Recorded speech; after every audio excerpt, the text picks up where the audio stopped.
de bovinos de corte em fase de cria. Sobre esse assunto, gostaria que os senhores aplaudissem, porque vamos receber o médico veterinário Marcelo Martins. Bom dia, professor. Bom dia.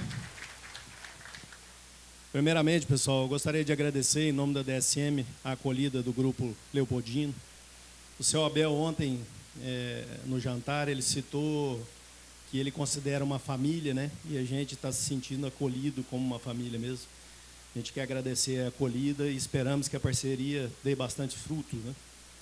Bom, pessoal, me deram aqui um assunto para falar para vocês que eu gosto bastante, fase de cria. O bezerro, ele regula o ciclo equário, né? O bezerro, ele é o vilão e é o mocinho, né? Então, a gente tem que entender que produzir o bezerro da porteira para dentro, a gente consegue produzir ele de maneira mais barata e mais rentável, né? E nós estamos num ciclo de alta, vou mostrar para vocês aqui, e está bem benéfico isso. Vamos começar. Eu quero apresentar para vocês, pessoal, a minha empresa, a DSM. A DSM é uma empresa holandesa, era de capital fechado quando foi criada, né? Uma empresa estatal, era uma mineradora de carvão quando foi criada, do Estado, né? E essa mineradora, depois, ela foi desconstituída e virou uma empresa de capital aberto, né, com os acionistas. Ela está no mercado aí desde 1902, como vocês podem notar aí, né? Ela começou com mineração de carvão e ela evoluiu depois para a petroquímica e depois saiu da petroquímica e entrou hoje nos ramos que ela está, que é a nutrição, saúde e vida sustentável, né, e saudável. E hoje a gente tem, dentro da DSM, hoje são mais de 20 mil funcionários no mundo, né?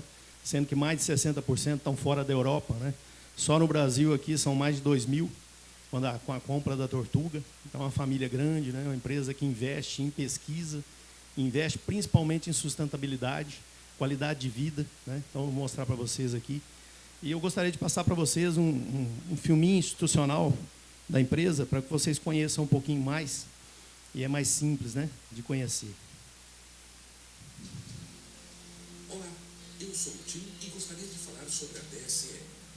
A DSM é uma empresa global voltada para as ciências, com operações em 50 países e 6 continentes. Nos próximos 3 minutos, vamos conhecer mais de perto as atividades da DSM nas áreas de nutrição, saúde e materiais. A DSM tem o maior portfólio de ingredientes nutricionais do mundo. A empresa é a principal líder no mercado de nutrição e a maior fornecedora de vitaminas do mundo. Esta aqui está. A DSM ajuda a desenvolver produtos de nutrição infantil de melhor qualidade e alimentos processados. Produzimos ingredientes para a fabricação de iogurtes, queijos, bebidas, sopas e molhos, bebidas alcoólicas,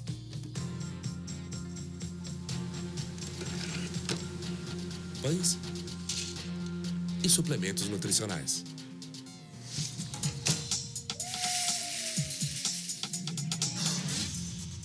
A DSM também desenvolve embalagens para proteger os alimentos e aumentar seu prazo de validade.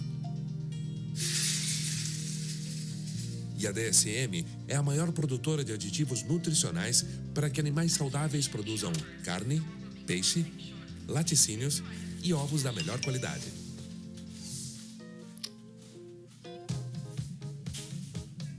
A propósito, a DSM produz ração para grandes animais e também para o melhor amigo do homem.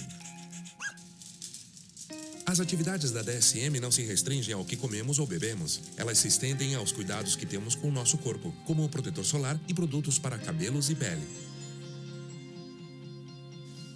A DSM também desenvolve materiais biomédicos que podem ser usados no corpo humano para fortalecer ou substituir partes do corpo e administrar medicamentos com precisão. Milhões de pessoas ao redor do mundo já utilizam biomaterial produzido pela DSM em seu corpo. Oh, obrigado.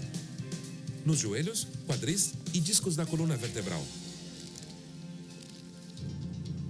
Os materiais inovadores da DSM são mais leves, mais saudáveis, seguros, duráveis e impactam menos o meio ambiente.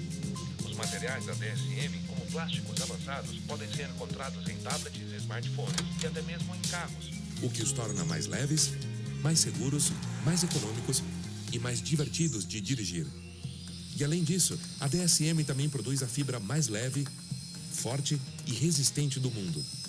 Usada na fabricação de produtos como luvas à prova de cortes, roupas de proteção e cabos capazes de levantar as cargas mais pesadas.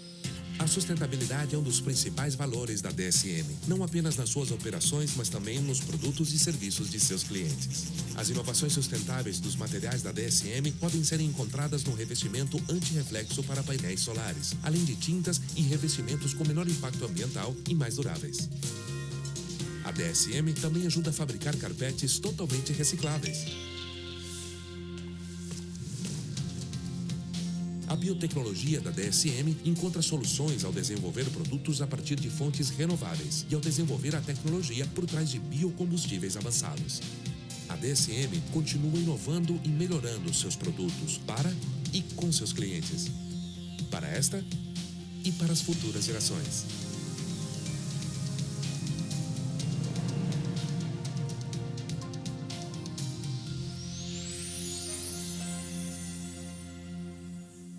Ok, pessoal, então essa é a empresa DSM.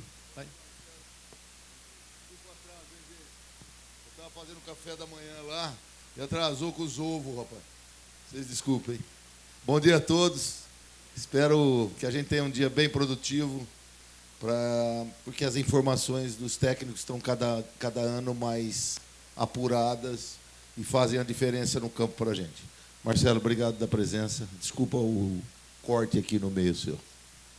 Eu que agradeço, Abel. Muito obrigado. Então, pessoal, essa aqui são os ramos que a empresa mais atua hoje, né? Ramo de materiais e ramos de nutrição, né? Como foi citado no vídeo, não vamos estender muito aqui. Essa é a nossa estratégia, né? É um lema que a empresa adota.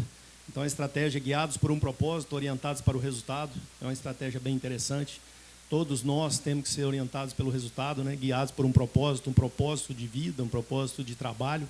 Então, esse é a estratégia e o lema da empresa.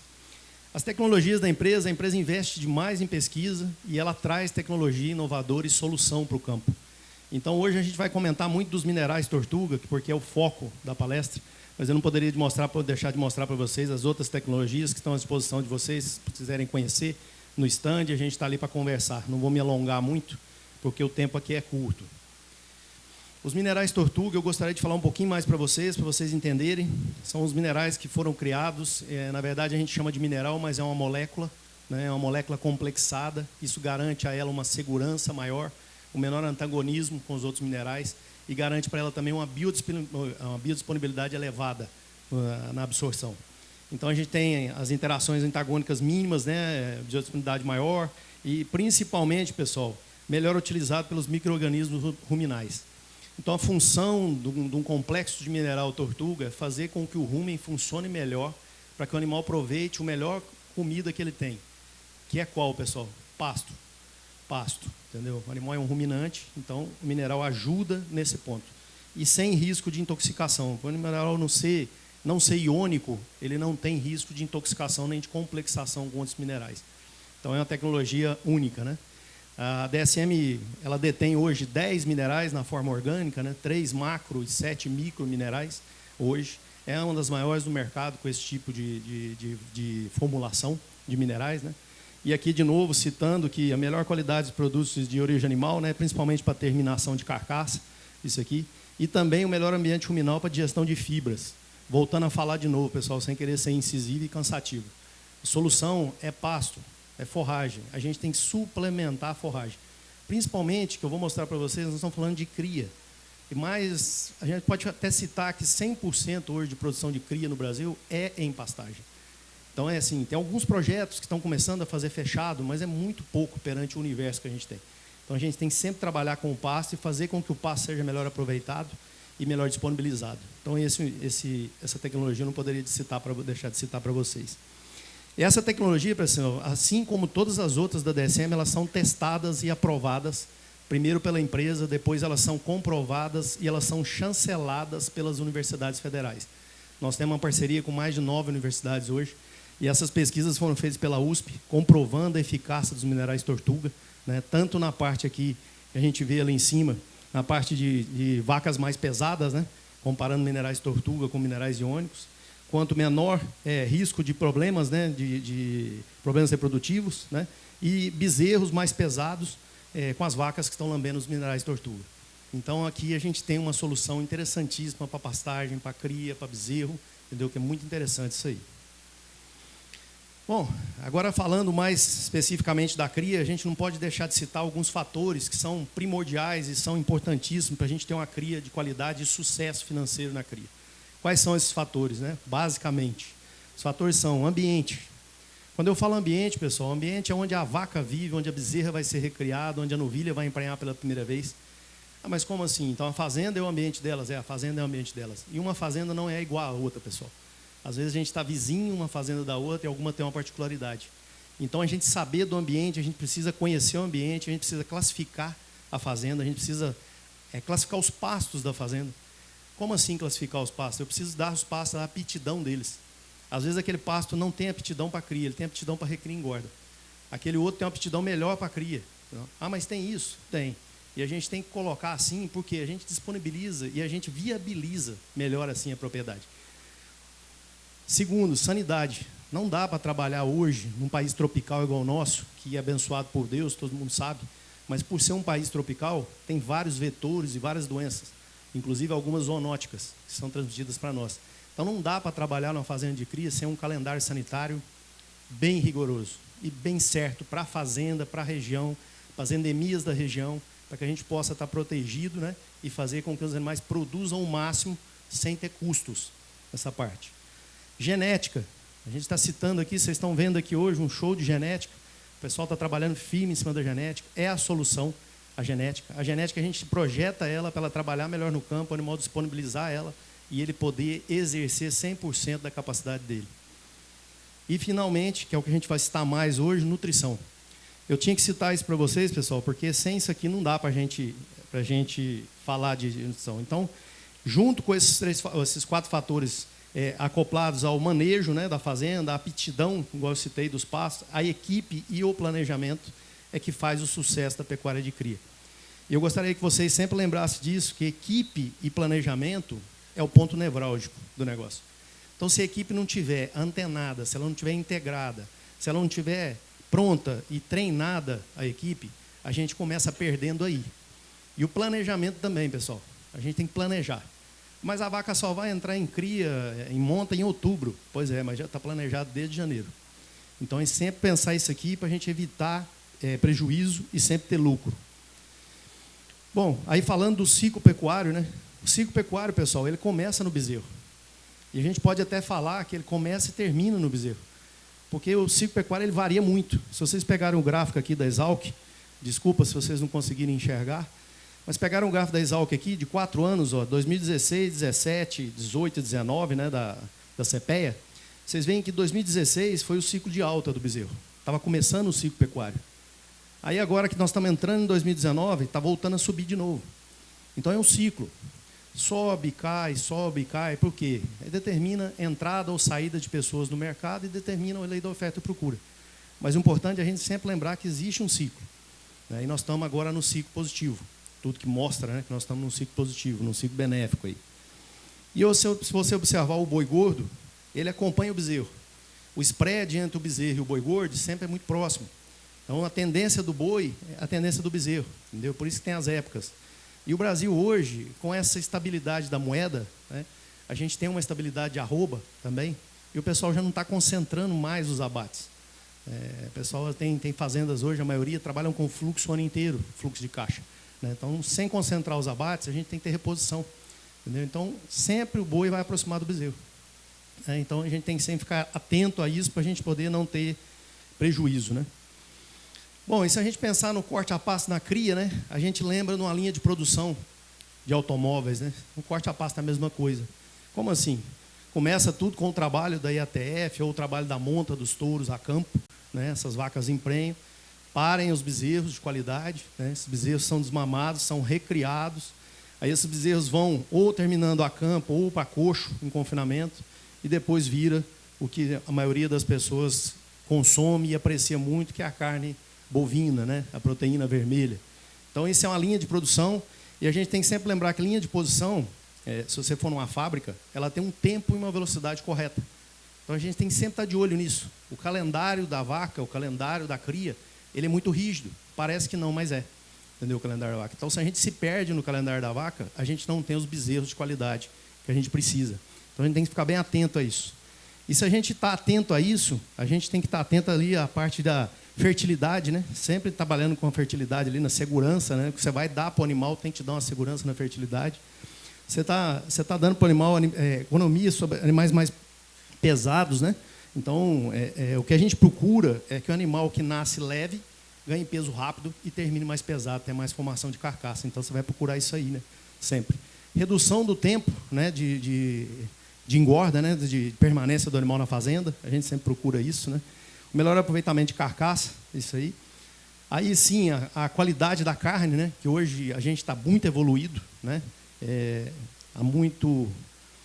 O Brasil, há uns 10 anos para cá, o pessoal vem se especializando muito e a gente mesmo, como consumidor, começou a ter acesso a algumas carnes de qualidade e a gente gosta disso, né? Então, a gente quer por isso, paga por isso e hoje a exigência é carne de qualidade. Então, a gente tem ali o final que faz a diferença, né? Que é o que a gente fala, que mexe no bolso. A gente tem que criar uma ótima relação custo-benefício dessa atividade, né? Então, pessoal, a gente fazendo uma conta rápida, né? O Brasil é um país de extensão territorial, vamos dizer assim, ele é praticamente um continente, né? Ele é continental.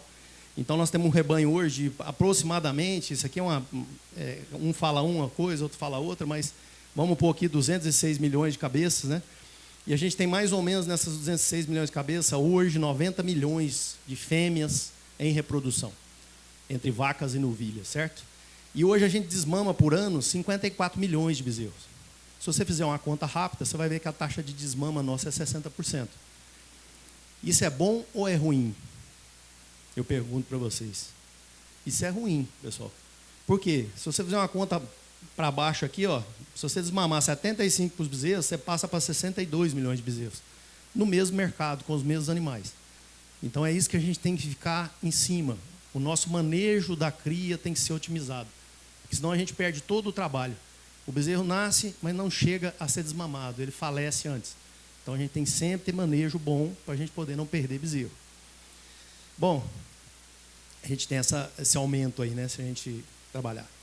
A DSM ela fez uma parceria há 4 anos atrás com o Instituto Integra, né, do Antônio Schacker, e a gente está levantando os índices, né, a gente faz um trabalho de gestão e benchmarking de alguns clientes. Hoje a gente está com um pacote junto com a Integra de 400 e poucos clientes aí, tabelados no benchmark, né? Eu trouxe para vocês alguns números que a gente tem que ter como índices. Hoje são mais de 80 índices hoje que eles medem, de 60 a 80 índices, dependendo do ciclo que você trabalha, né? Aqui os índices que eu peguei são os ciclos da cria, né? Para vocês terem uma ideia do que eu estou falando. Então, quando a gente vê o primeiro número ali, ó, mortalidade, vocês vão ver que são 3 ou 4 colunas. A primeira coluna é o índice, a segunda a média dos clientes, a terceira a média dos top rentáveis, ou seja, os que mais ganharam dinheiro desses clientes, e a última coluna dos top indicadores. Aí vocês veem que o primeiro item que eu coloquei para vocês lá, mortalidade de bezerros. Então, quem mais ganhou dinheiro, essa é a safra 17, 18, quem mais ganhou dinheiro nessa safra teve uma mortalidade de 4,1 aproximadamente. Então, se você tem uma mortalidade maior que isso, talvez você não está encaixado ali. Você está encaixado em outra, na média de clientes ou abaixo da média de clientes. Importante a gente ter sempre isso em mente, tentar seguir os índices, tentar seguir um caminho, um norte, para que a gente possa saber o que a gente vai fazer. Se você seguir abaixo da tabela, tem vários índices interessantes, né?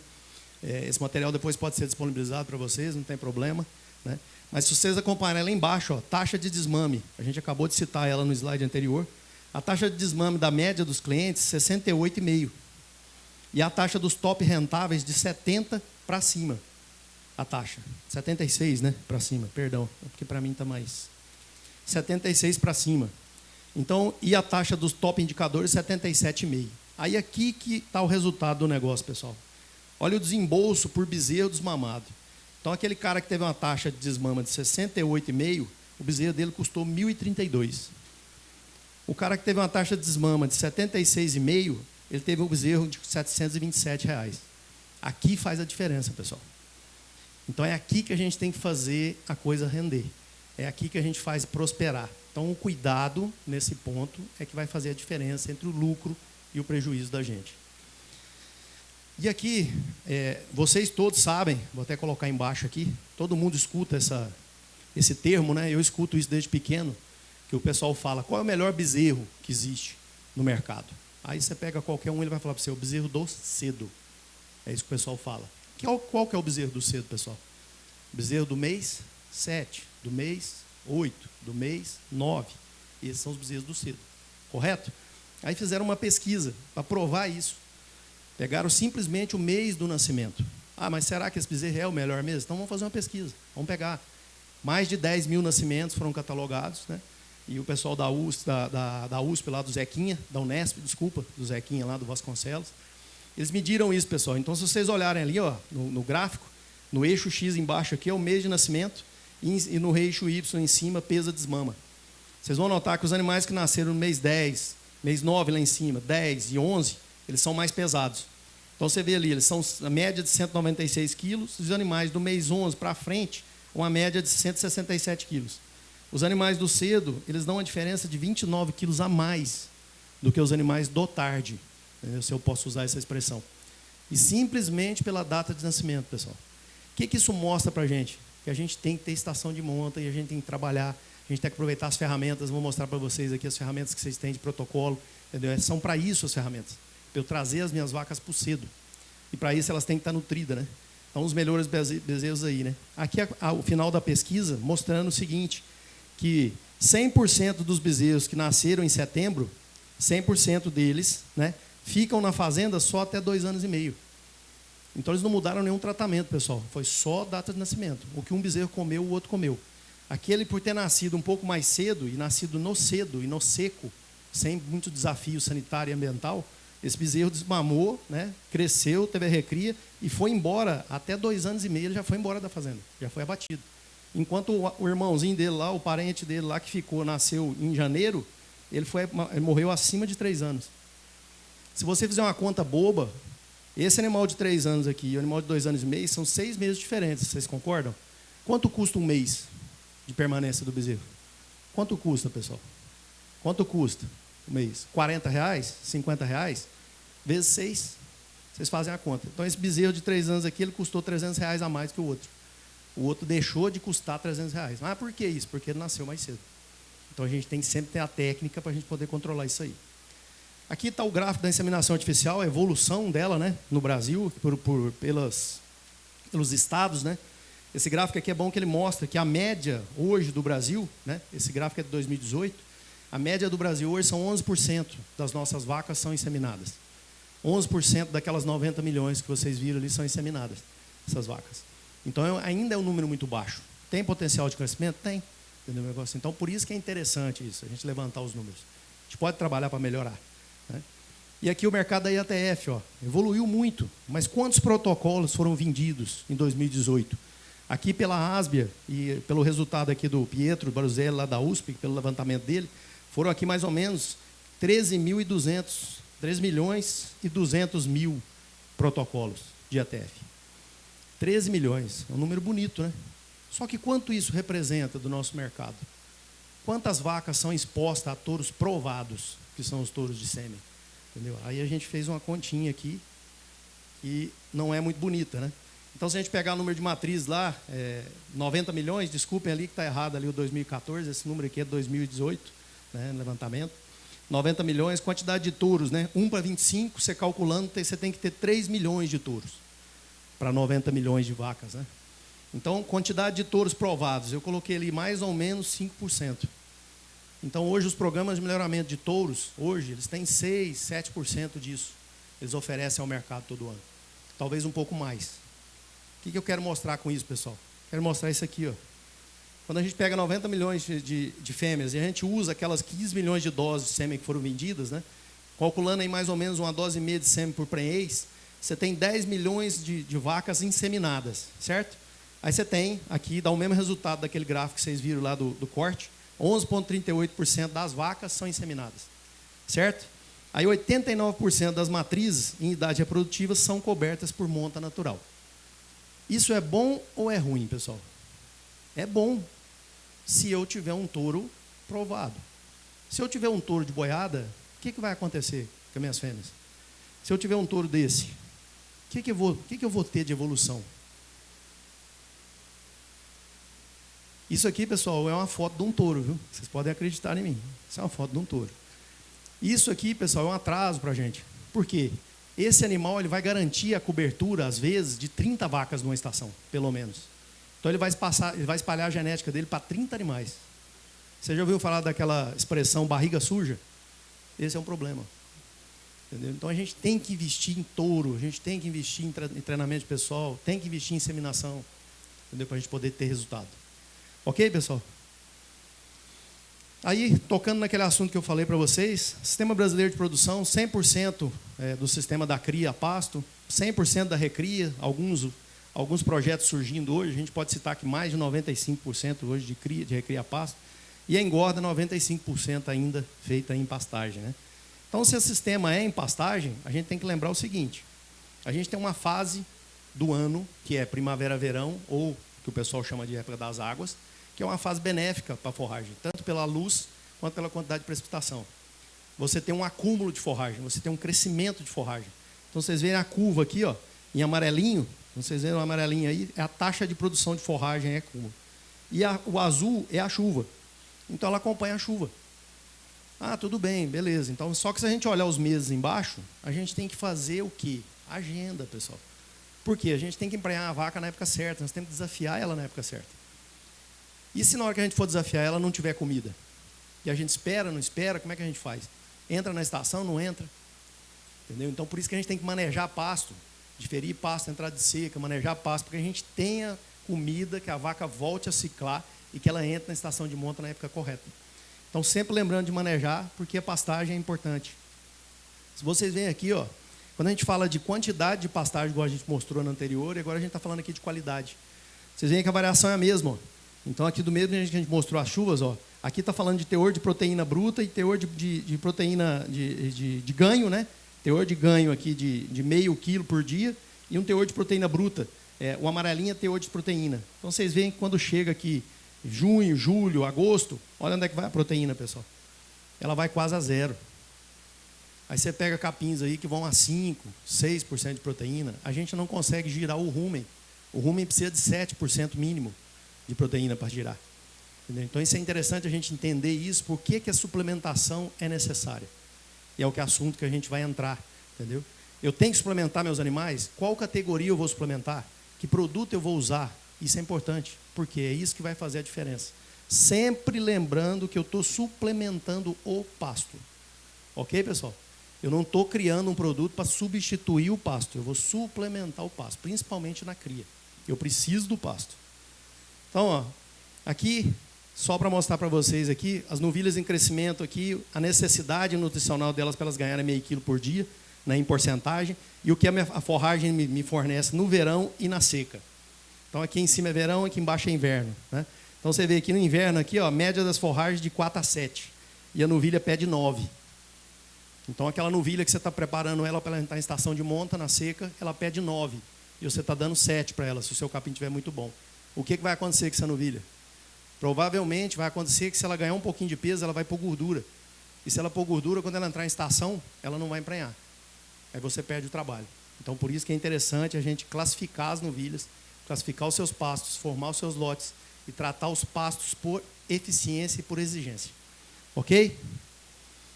Aqui de novo, ó, mostrando para vocês aqui um exercíciozinho da gente pensar. Aqui são precipitações em vários locais do Brasil, né? De norte a sul do Brasil, as precipitações de chuva. E essa curva azul aqui eu projetei como se uma vaca tivesse emprenhado aqui, final de outubro, né? Essa vaca emprenhou. E a necessidade dela, quando ela vai emprenhar, e os primeiros meses de gestação, a necessidade que ela precisa, porque ela está recuperando, ela está pondo peso no bezerro, ela está formando o bezerro, então ela tem uma necessidade maior. Se isso a gente está falando de vaca, se for primípara, se for novilha, são necessidades maiores ainda, porque elas estão crescendo. Entendeu? Então, a gente tem que ver que a estação de monta ela tem que estar bem colocada, porque a gente tem que fornecer forragem de qualidade na melhor época. E na época decisiva para o animal, que é no início da estação, no início de prenhez até o meio da prenhez, pelo menos. A gente tem que fornecer forragem de qualidade. Aproveitar isso, né? Da melhor maneira. As categorias que a gente trabalha na cria, pessoal, a gente trabalha com multíparas, né? São as vacas a partir da segunda cria. As primíparas, vacas de primeira cria, as novilhas pré-púberes, né? aptas à monta, as novilhas em recria e os bezerros lactentes mamando. Por que eu pus bezerro lactente mamando aqui em categoria de cria? Porque a bezerra que está mamando hoje, está lactente, se eu não tratar ela, ela é minha vaca de amanhã, minha novilha. Então, se eu errar aqui na cria dela, eu já perdi lá. Entendeu? Então, por isso que eu citei aqui. Ela faz parte e ela tem que ser lembrada para suplementação, senão eu perco dinheiro. Aí, quando eu falei para vocês no começo lá, planejamento, pessoal. A gente precisa montar um planejamento nutricional, pessoal. É uma coisa simples, entendeu? Ah, mas eu posso pegar esse planejamento e usar na minha fazenda? Esse planejamento é um planejamento que eu coloquei aqui, um exemplo para ciclo completo. Mas igual esse, a gente monta um planejamento específico para a fazenda, inclusive com os cálculos. Entendeu? É difícil isso? Não. Entendeu? Então, vocês estão vendo que estão sendo contempladas aqui todas as categorias. Então, então quer dizer que tem categoria minha que eu não vou usar o mesmo produto? Talvez não, dependendo da sua exigência. Entendeu? Isso é melhor para quem? Para a relação custo-benefício. Isso traz mais dinheiro para mim. Quando eu seleciono, eu consigo colocar os lotes diferenciados. Bom, isso aqui, pessoal, todo mundo já deve ter ouvido falar. Eu vou colocar aqui. Desculpem que isso aqui ficou meio...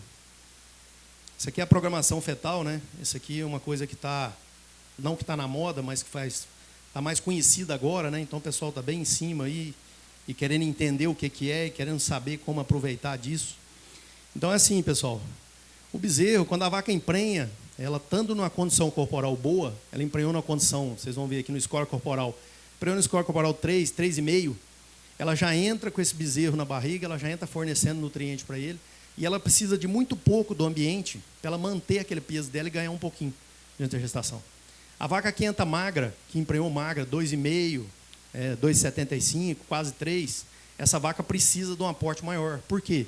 Nos primeiros meses aqui de gestação, vocês estão vendo aqui na fase embrionária, é onde são formadas as fibras musculares do bezerro. E todo mundo aqui sabe que o que dá peso em boi, e dá peso em fêmea, é fibra muscular. Entendeu? A gordura vem só para complementar. Ok? Então a gente vê que os meses do ano onde essa vaca está gestante, a gente precisa suplementar. Vocês verem aqui embaixo onde começa o inverno, onde termina o inverno e começa a primavera. Então vocês veem pela ciclicidade da vaca e pela prenhez a necessidade que ela tem da suplementação. Ok, pessoal? Se depois tiver alguma dúvida, a gente comenta. Fizeram um experimento para provar isso que eu estou falando para vocês. Aí provaram que 99% das células musculares é formado na área fetal, 60% da gordura é formado na época fetal, né? E aí pegaram aqui os bezerros, né? 36 bezerros que ficavam na fazenda 36 meses, né? Até para morrer, eles ficavam uma porcentagem do tempo aqui, tempo total de vida do animal em meses, né? Em relação ao tempo fetal. Então o tempo fetal dele, em relação ao tempo que ele fica na fazenda, se ela não for nutrida de maneira correta, você tem um impacto muito grande nisso. Se vocês verem embaixo aqui o resultado, o suplemento das vacas gestantes, né? Resultado do bezerro, 15 quilos a mais na desmama e 36,4 quilos a mais no abate.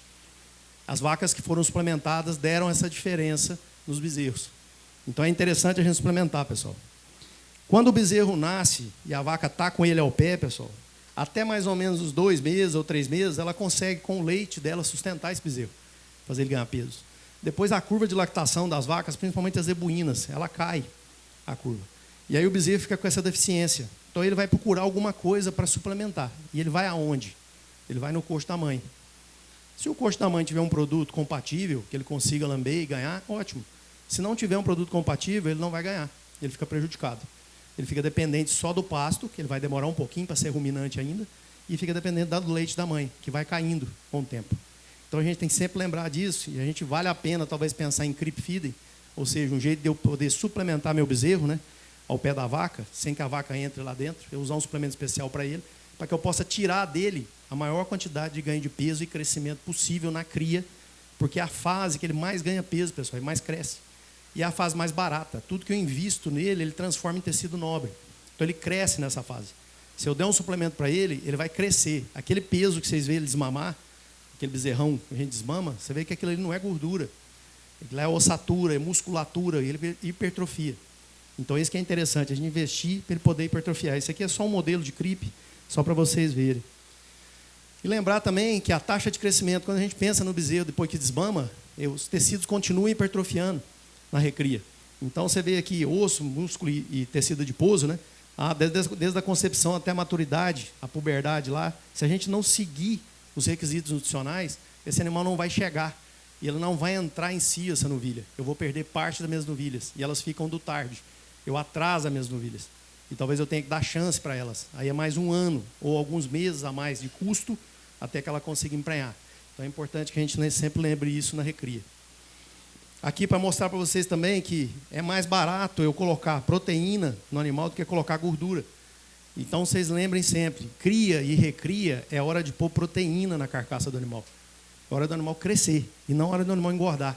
Então sempre fazer focado no crescimento. Ok? Aqui ó, são os trabalhos levantados aqui, pelo levantamento, manejo nutricional reprodutivo das novilhas, né? O que está mostrando aqui? Que a média de idade das novilhas ao primeiro parto, no Brasil, de todos os trabalhos que vocês estão vendo aqui embaixo dos pesquisadores, ó, desde 1950 até 2006, os cavalos encontrados, a média é 40 meses ao primeiro parto. A média, pessoal. Então significa que tem fazendas com 60 meses ainda ao primeiro parto. Isso é muito duro, porque é um prejuízo. E aí a gente pensando em suplementação de novilhas primeiro. Onde eu vou ter meu foco? Meu foco, pessoal, é no GMD, ou seja, no ganho médio diário dessa novilha. E sempre observando carcaça. A novilha tem que estar crescendo, ganhando peso e crescendo. Ela não pode estar crescendo para os lados só, engordando. Ela tem que crescer, a novilha. Então, foco no GMD, encurtar ou diminuir o período de recria. E aí eu vou focar onde? Nas duas fases do ano que eu tenho. Suplementação primavera-verão, suplementação outono-inverno. Geralmente, no outono-inverno, na primavera-verão, eu estou...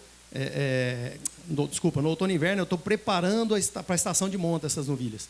Elas foram desmamadas, elas já estão sendo recriadas, elas entraram na parte de outono-inverno. Então, eu tenho que preparar as novilhas para a estação de monta. O que eu vou olhar? Eu vou olhar a melhor condição corporal, né, para que elas tenham prenhez ao entrar na estação de monta. E sempre olhando isso, sempre verificando, eu vou verificar a condição corporal no início da seca ou no início do outono e inverno, né, e vou definir a suplementação. Então, pessoal, qual é a hora de eu definir a suplementação? É agora. É agora que eu vou definir. Não vou esperar mais para frente. Vou definir agora. Então, é isso aí. Depois, durante e após a estação de monta, eu vou melhorar a condição corporal para que ela entre, né, depois da estação de monta, manter a condição corporal durante a prenhez, né, e manter um bom retorno, um score para aparição. Aí, o que eu vou fazer aqui também, durante a estação de monta? Eu também vou olhar score. Eu vou classificar, eu vou enlotar elas em scores iguais e vou trabalhar com produtos de acordo com o score corporal delas. Ah, então você está falando para mim que eu tenho que apartar minhas novilhas? Sim. Se eu tenho novilhas de menor qualidade de score, eu vou apartar elas num lote e vou tratá-las diferente. Não tem como eu tratar elas com novilhas que estão em bom score. Senão o custo é muito alto, pessoal, e não compensa. Então, sempre tratar pela exigência do animal no momento de score. É sempre importante a gente lembrar disso aí. E a gente pegando em vacas recém-paridas, aí, a novilha emprenhou, pariu, né? Então, considerando ela uma primípara aí, e as vacas, elas fazem a primeira coisa depois do parto, diminuir o consumo de matéria seca. Os primeiros 15 dias, elas diminuem bastante esse consumo. E elas vão fazer o que depois que elas diminuem o consumo de matéria seca? Elas vão pegar aquela gordura que elas juntaram durante a gestação e vão queimar essa gordura. Isso é fisiológico. A vaca que perde peso pós-parto de maneira fisiológica é uma vaca muito boa. Entendeu? Então, ela queima essa gordura, ela perde o peso, né? Aí ela entra em balanço energético negativo. Esse balanço tem que ser curto, poucos dias, esse balanço. Depois do balanço energético negativo, se você deixar ela perdurar nesse balanço, se ela permanecer, ela vai entrar em quê? Em anestro. Aí você tem a vaca que não dá cio, ou a novilha que não dá cio, ou a primípara que não dá cio. Só porque eu não estou olhando o score e não estou controlando. Então, sempre lembrar, pessoal, que score tem várias classificações, tem classificação de 1 a 9, de 0 a 5, entendeu? Então, eu mostrei aqui, mostrando para vocês de 0 a 5 aqui. Então, aqui vacas com score corporal 2, 2,5, 3, 3,5, e as porcentagens de prenhez, né? Então, 30% de prenhez, 40% de prenhez, 50% de prenhez, 60% de prenhez em trabalhos, entendeu? E aqui confirma isso, ó. Então, as primíparas, secundíparas e multíparas, né, no trabalho do Carvalho aqui, ele mostrando aqui que no score 2 a 2,5, 2,7 a 3 e 3,25 a 4,50. Então, vocês verem a diferença do score, né, nas primíparas, né? Enquanto maior o score, maior a taxa de prenhez, entendeu? Isso é fato. Então a gente tem que sempre trabalhar para manter score e melhorar a score se assim for preciso. Ok? E aí, passando da novilha, emprenhou, né? Pariu a vaca, virou primípara. A primípara, o raciocínio é o mesmo, pessoal. É o mesmo raciocínio. Eu vou classificar ela na entrada do meu outono e inverno. Então, durante a pré-eise, antes da estação de monta, né? Vou melhorar a condição dela para que ela possa, para ela que tenha uma pré-eise e a estação de monta. Verificar a condição corporal no início da seca ou do outono e inverno, né? E eu vou definir a suplementação dela. E quando ela entra durante e após a estação de monta, eu também vou verificar a estação de score corporal dela para poder classificar ela e definir o produto que eu vou usar. Ok, pessoal? Ficou claro aí? E aí, ó, vocês viram que eu coloquei em cima lá vacas, primíparas e touros, vacas e touros. Por quê, pessoal? Porque se a fazenda não for usar repasse, ou se ela está usando repasse, ela tem que investir em touro de qualidade. E esse touro, ele tem que comer o quê? Ele come diferente da fêmea? O que vocês acham? Não, né? Ele come a mesma coisa da fêmea. Então, se ele está lambendo, a fêmea está lambendo um fosbol de reprodução, o touro vai lamber um fosbol de reprodução também, para ele se preparar para a estação de monta. Porque se ele também não estiver preparado com score de corporal bom, ele também não vai dar conta. Entendeu? Então, sempre lembrar disso aí, ok? Vacas de touros, vocês viram que mudou os produtos, né? Vai mudando os produtos de acordo com as categorias. A gente usa muito ureados, ou sal com ureia, sal mineral com ureia para vacas formadas. A gente usa proteicos para novilha, proteicos para primípara, e a gente abre mão de proteico energético quando a gente precisa recuperar alguma categoria, senão a gente vai perder muito. A gente tem que sempre fazer essa conta, porque isso é o que a gente traz o resultado para a gente positivo aí. Bom, e aí terminando, pessoal, eu acho que meu tempo já está adiantado, só alguns pontos para a gente pensar.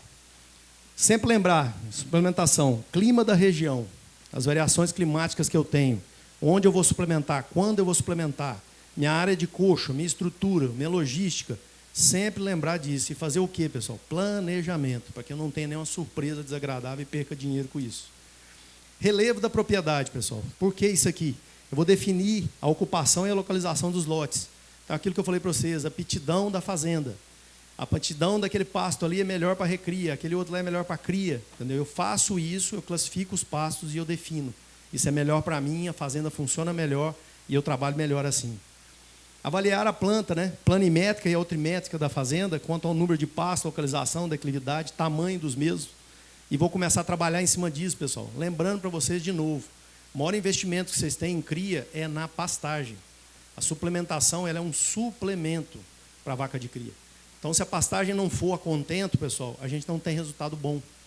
A gente não consegue fazer com que o suplemento faça essa vaca emprenhar. Pastagem tem que ser, em primeiro lugar, em pensamento de avaliação. Avaliar a aptidão dos pastos, direcionar as categorias, né? Suplementar por necessidades nutricionais as categorias. Então, suplementar a categoria, pessoal. Isso é importante. Vocês vão ver que vocês vão economizar dinheiro, vocês vão ganhar mais, entendeu? Vocês vão ter mais um retorno disso aí.